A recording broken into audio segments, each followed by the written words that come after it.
Hello, everyone. That's the episode number two, and it's my honor and my great pleasure that I have once again Ken Koster in the Global Wisdom Talk.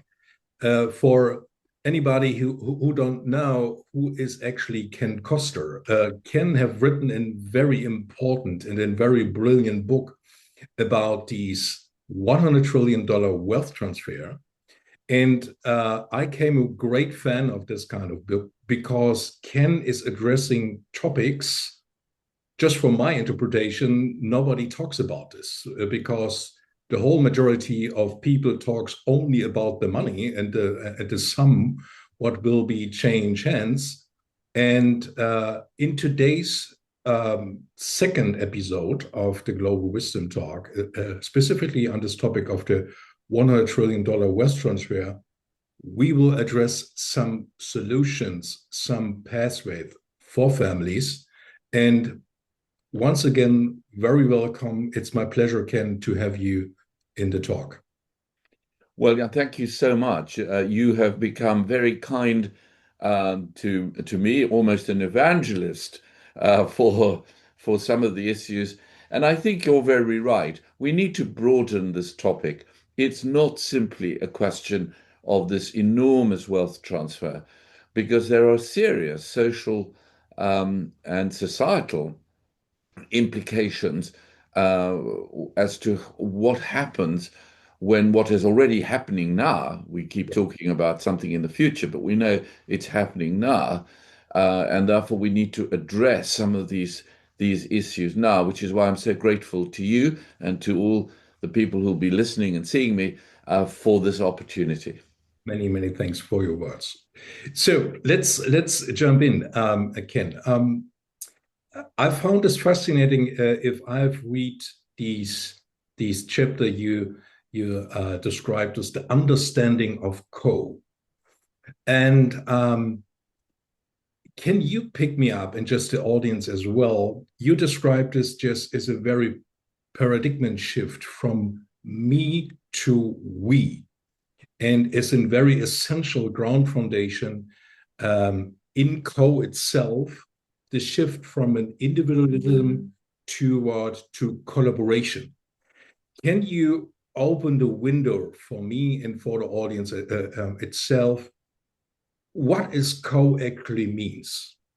Very good question, and thank you for asking, because it is, in my view, the directional and intentional answer to the wealth transfer, because as I put it, wealth will transfer and is transferring.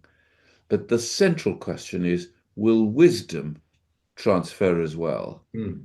And a previous generation, my generation, has grown with a very good hinterland, a backstory of wisdom. Yeah. And that wisdom we would want to share. And co is the two-letter word that I think transforms the way we think. What it basically says is that by working together, what we gain in working together is far greater than what we give up by doing things on our own. Yes. Now, we have come through a period of time when a previous generation had I in the middle Yeah. of almost everything, the iPad, the iPhone, Yes. we know all of that. Yeah. And then I believe that there's been a shift which has not been recognized fully from me to we. Now, there are certain signs: co-working, co-investing, collaborating have been co-words that have been used interchangeably and has begun to be used, but only for the last decade or a bit. Yeah. What we now need to concentrate on is what I call co-destiny. Right. How is it that the generations will work together to achieve a common social objective? And the way I put it is very simply this: we need to take the hindsight of my generation, those in the baby boomers, to look to the Zoomers with for insight. What are they seeing in the world that is changing, and to create a co-foresight for the world in which we are now stepping into. So that, in a nutshell, is, I think, 𝐻𝐞. But I'm very happy to go further into it, Yeah, Jan. that would be great. So I'm a big believer in this in your description of a co-destiny or a co-destination. I mean, it starts with the family itself to asking themselves, okay, what is actually our destination? What we want to get over generations if we have this kind of power in our hands. And it shifted from one hand to the other, from one generation to the next. My question often is, and I will give the question also to you, why is it so complicated in some cases if these parent generation, these boomers, silent generation, and the new generation, the Gen Zs and millennials, or you talk about these zillennials, they have a lot of tensions and discussions about what could be the right destination, what we both can be arrive. Can you give me, just from your own experience, what are the main critical choke points, if you want, in addressing these very important question and topic in families itself? Well, such an interesting question. And I'm afraid the first piece of it has to be related to almost, and I know it's a caricature of a generation. Our generation finds it more difficult to speak, to express our emotions, to express our views, to show what are thought to be EQ. And the next generation look at us and say we're just analog in the way in which we are treating ourselves. They overshare. They don't recognize it, but they do. Yeah, They overshare, tell far too much, which of course is part of the problem yeah, that we have in some of the mental issues that we have to face. So the first bit is the communication is difficult. It is more difficult within the family of one generation to be talking openly to the next. Now, that's not always the case. Of course, I'm making a generalization, but you ask me that general question, and I think that's the first piece we need to overcome, a recognition by us that there is a much more openness in the Zoomer generation to be talking, particularly within families. And one of the suggestions I've always made to those, because I've spent almost all my life advising families, both on their finances, on their succession, on sort of wisdom, etc. One of them is to be able to divide the various stages of the generations, and not simply to say, oh well, we're G5 or we're G4. There are strata within it, so that the 20-year-olds that you meet or that are coming together should meet together as 20-year-olds, and the 30 and 40-year-olds should meet together separately, and then to be able to communicate very different views to common questions to a larger gathering of with the boomer generation. So it is the building of, so it's the communication, consensus building, and then what I suppose I put out as concrete solutions, just to keep three C's in the yeah. in the equation. Could be also in a solution from your point of view and maybe also from your experience. I mean, if through these wealth transfer, is it just even a better solution the for the giver generation, call it this way, to say to the rising gen, I don't use the term next generation, please come back to me with a plan, with an idea, with a strategy, present it to me, and then figure out how we can collaborate on this. Could be this a better way, or is it just that you say, Mm, I yeah, don't know?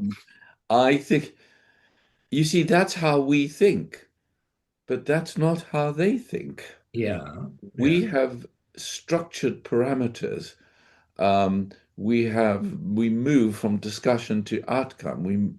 We look for investigation leading to impact.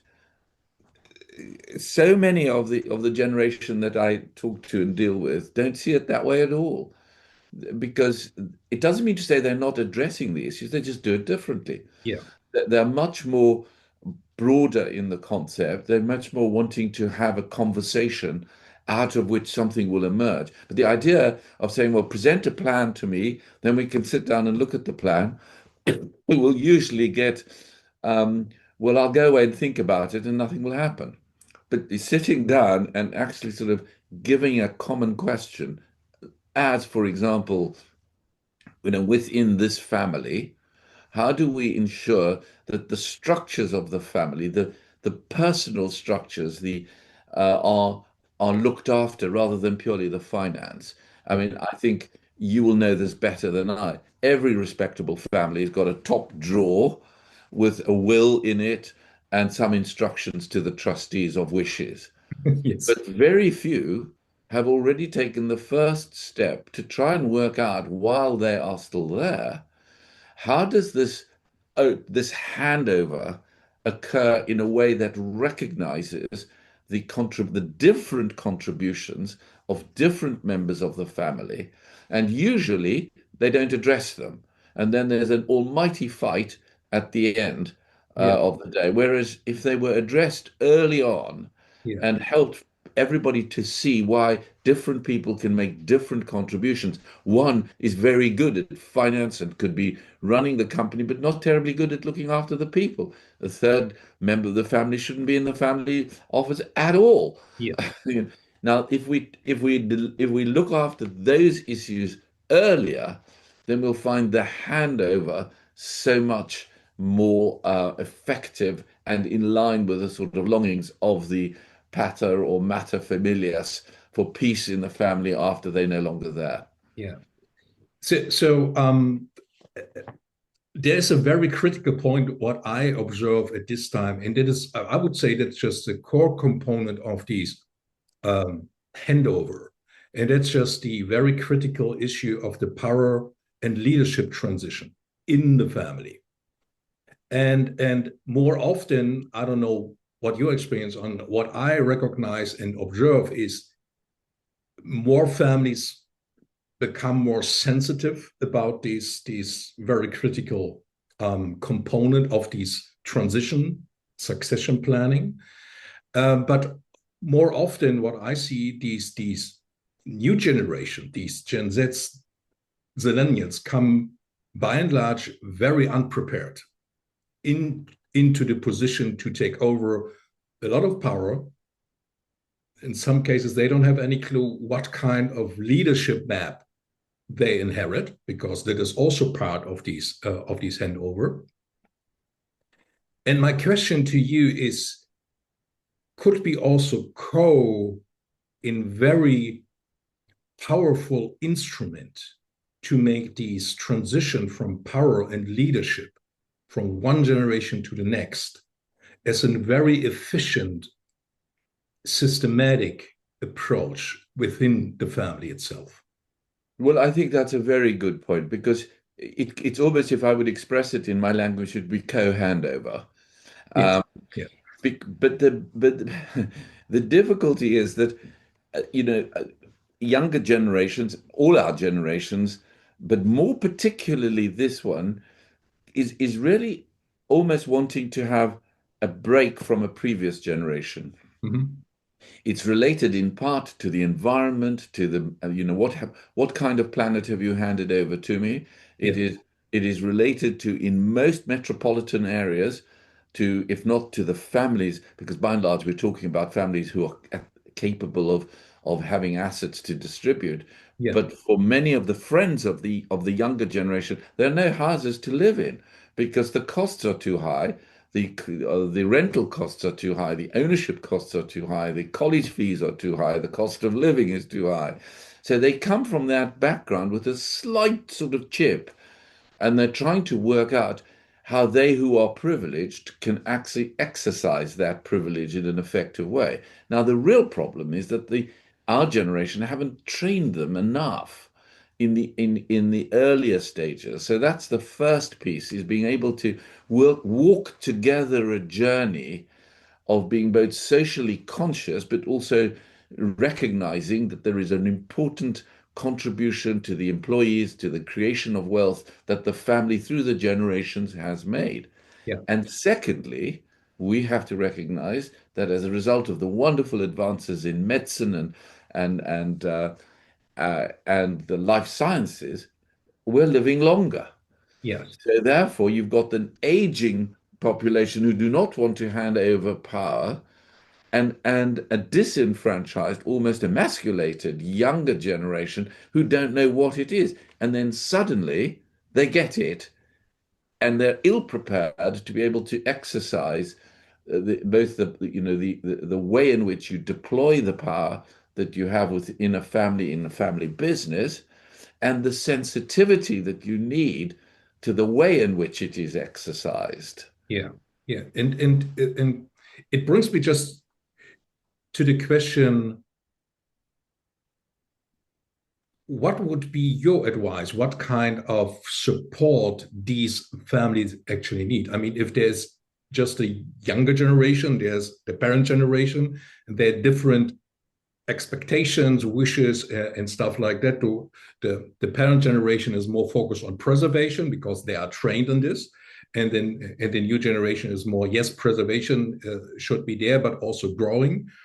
Um, where is the interconnection? Is it just better to have an integrator in the family, in the process, to take care of the process, but also to make sure that co actually comes in motion in the family?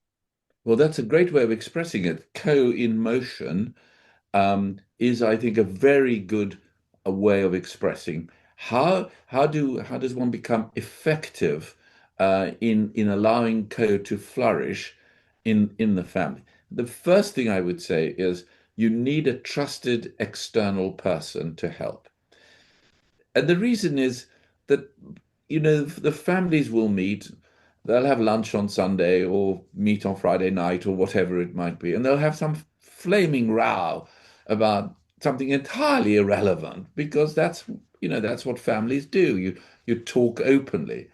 If then on Monday, you then have to sit down and try and forget everything.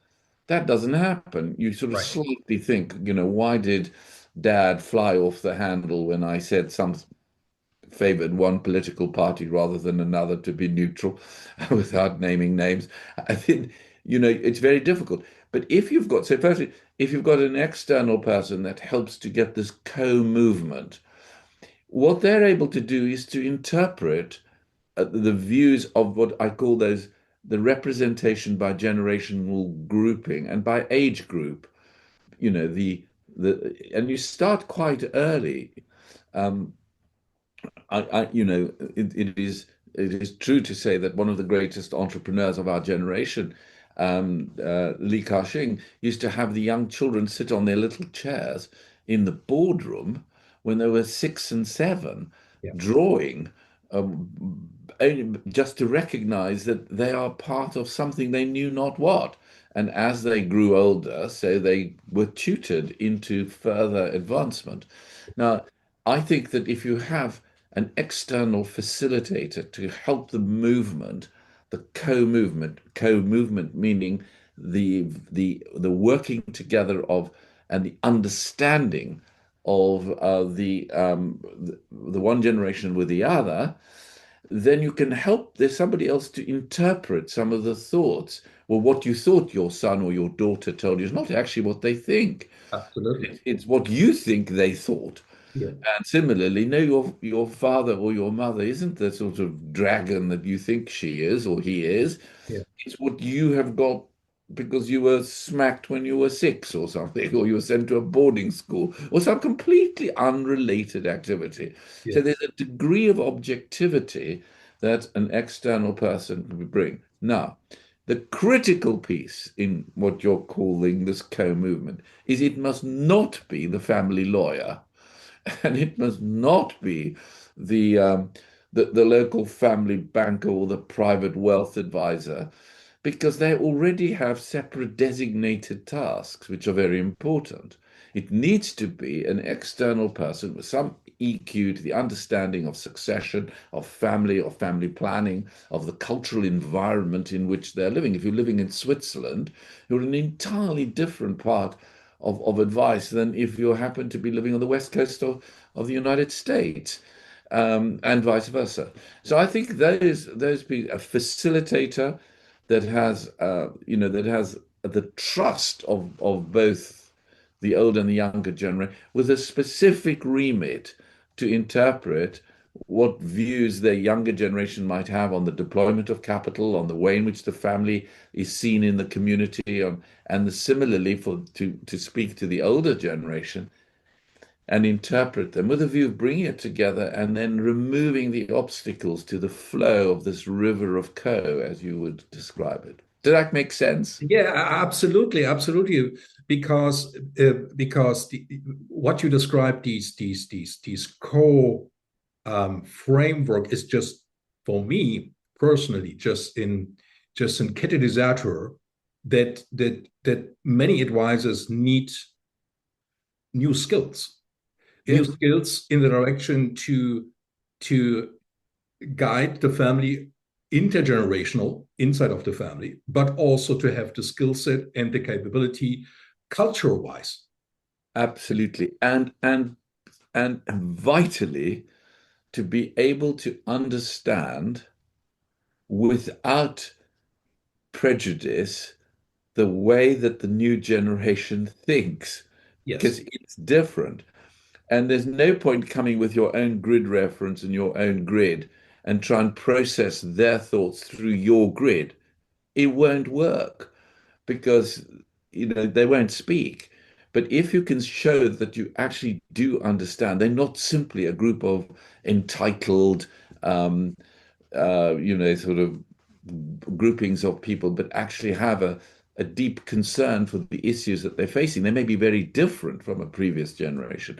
That is critical, and it means that the family, the senior member of the family, must allow that to happen. Yeah. And that's how you get the very best. And some of the very best families, they don't put it in the way in which I've described it precisely.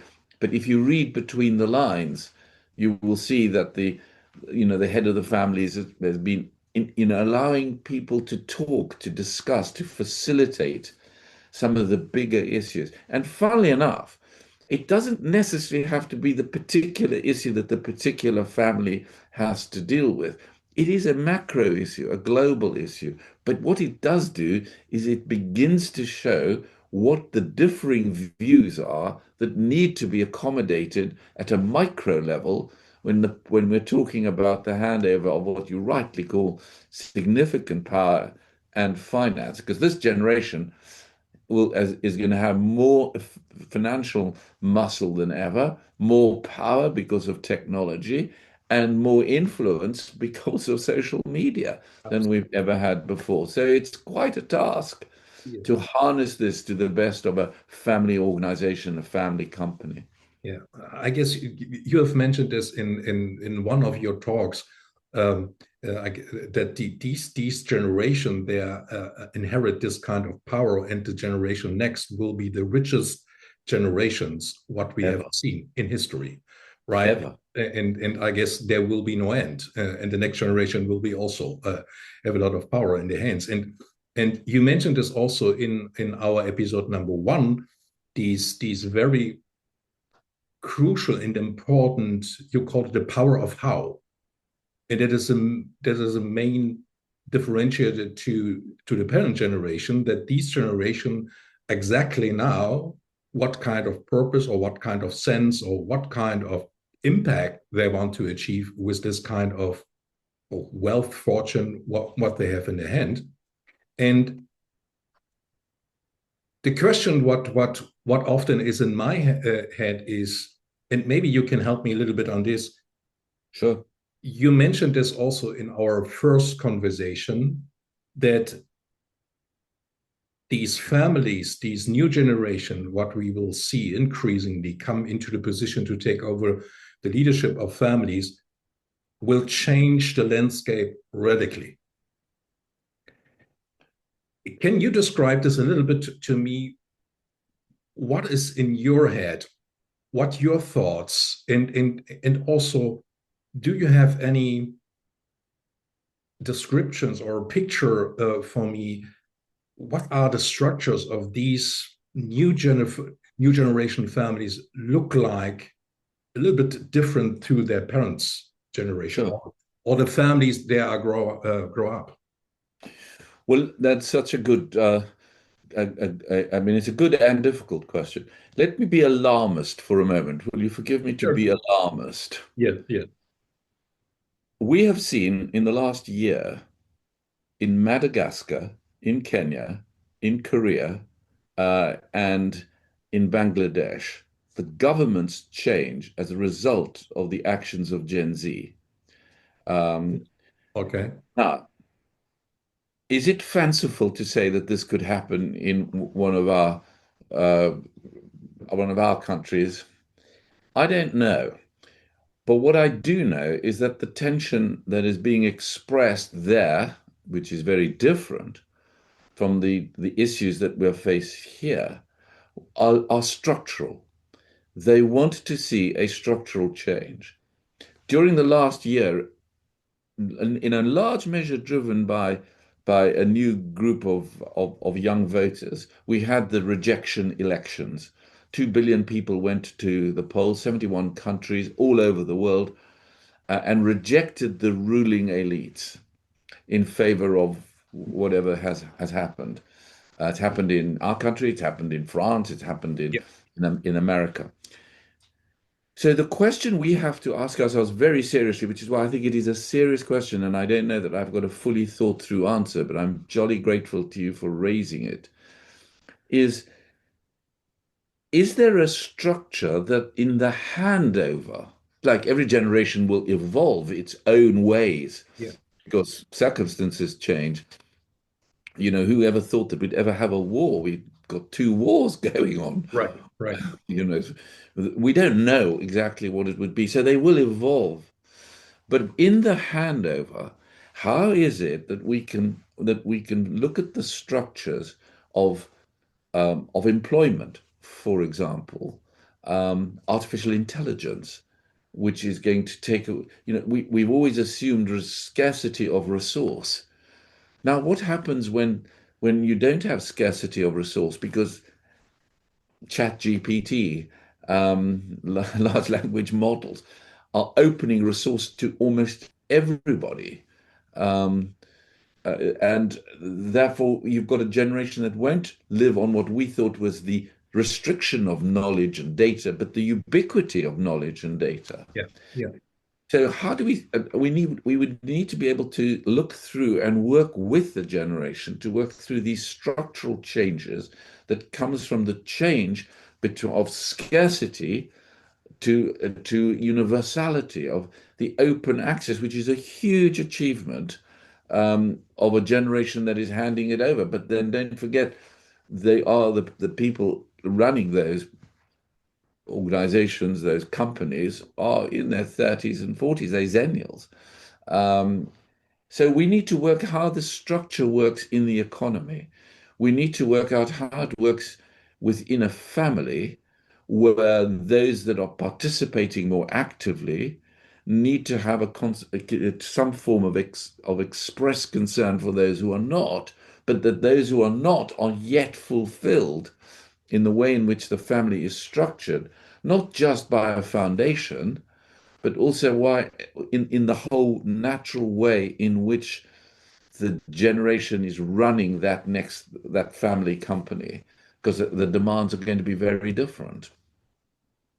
Is it just, and please correct me if I'm wrong, that is what I've heard between your sentence, is it just that you are expecting from these new generation that they make a shift in the families itself to a more professionalized organization?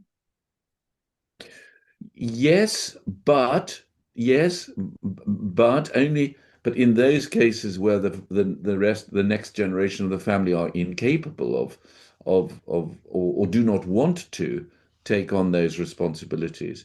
But in the case where there is a desire to continue the family tradition, the structure of the company, the structure of the family's involvement there needs to change to reflect the fact that in the end, the majority of the leaders in the workforce by the end of this decade will be Xennials, Mm. and they think very differently. Yeah. So you can't have the as let me put it this way, G2 trying to run the G3 when G3 is actually trying to face serious questions of, sort of the purpose of the organization, the involvement in the community, the care for the planet, the prosperity to be measured against purpose, which was slightly different in our generation. They were, but they're much more pronounced. So that tension between G3, G4, or whichever it is, I think needs to be managed in a very different way for those who want to stay in the company and in the family business, and therefore lead to the strengthening of the family rather than to. I mean, you have to ask yourself, why is it that we have seen more family disputes that hit the headlines? Of course, they hit the headlines because the familiar names, and whether it's in the US or in Italy or wherever, Switzerland, Yeah. um, you, you, why is it that it's so prevalent now? And the answer is because the actions weren't taken beforehand to avoid the splits by means of structure, by means of social engagement, by means of understanding the different ways in which a generation thinks.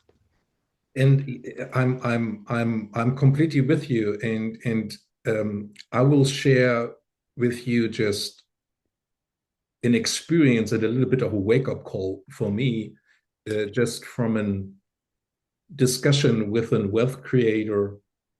And we had a discussion back and forth about family office and family and stuff like that. And he said to me in the end of the discussion, he said to me, I won't beg for a seat on the table with these old traditional families. I don't have any interest on this.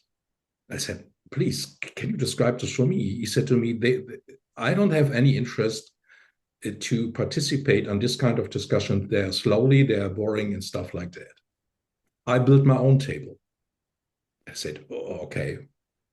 And he said to me, I built up my own rules with others who is like-minded, that we are moving just like an armada, just as in flotille, to change something.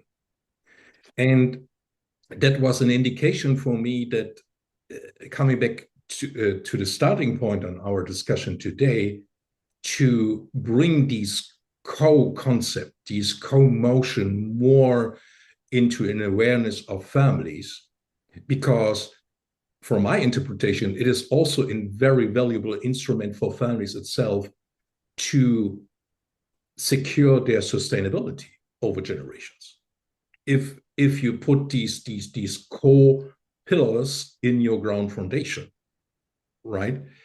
And that brings me to my last question for today, and that is just the opposite of the picture what you have described, and that is just also, I mean, we don't know actually how many families will encounter through these handover entropy. Maybe they will implode. Well, Do you follow me on this thought? I do, and of course it's the wealth is so substantial. Yeah. That's one of the reasons why it's entropic, is because it doesn't bear any linkage to reality. If sometimes it's a small, it's one cottage from your grandmother or your aunt, or, you govern it. When it's several billions and the lives of people are involved in it, then people take sides against their siblings, and the sibling rivalry becomes the destructive force for the next generation. And that is why it's so important at an early stage. People say, well, at when do you start doing it? Well, we're not quite like the Eastern cultures, but at least in the mid-teens, you begin to talk, you begin to help to avoid the entropic effect that the destructive internal um, clamor that happens, and then it spills over into the public. And you and I know, and anybody listening to this will know the names of all those things that hit the tabloid newspapers. And that's not good either. So I think it is serious and it is avoidable. That's the good news, is if you plan in advance, recognize that there will be a massive handover, but that the co-destiny is a working together across the generations with the help of some sort of empathetic people to pull together the advisors, but to recognize that the children are different and they think differently. They're not just a bunch of entitled avocado eaters whose only crisis is when the battery runs out of the iPhone. That is not the case. That is just one of those caricatures.